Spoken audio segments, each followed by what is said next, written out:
The wind howled through the broken windows of the castle like the screams of souls unable to escape. Countess Elizabeth Bathory stood before a full-length Venetian mirror, her long fingers lightly tracing the cold surface.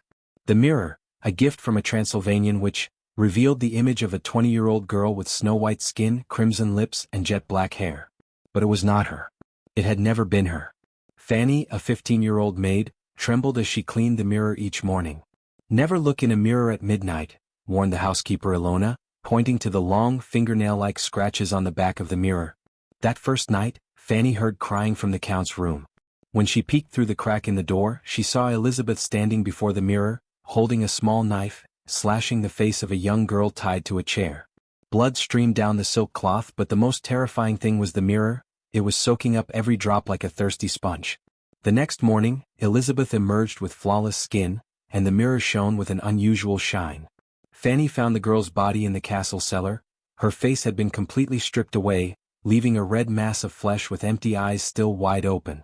Ilona led Fanny down to the secret crypt, where hundreds of small mirrors were lined up on shelves. "Each one is a girl," the old woman whispered, pointing to a cracked mirror that reflected her younger self. "She keeps our youth in it." Fanny was stunned to see that the mirrors all had figures inside them. They screamed and banged their hands on the glass but made no sound. That night, Fanny was taken to the mirror room. Elizabeth giggled as she was forced to sit in front of the large mirror. "You will be young forever," she whispered, holding a sharp knife in her hand. When the blade touched Fanny's cheek, the mirror shattered into 1,000 pieces.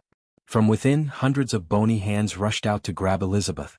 The castle shook violently.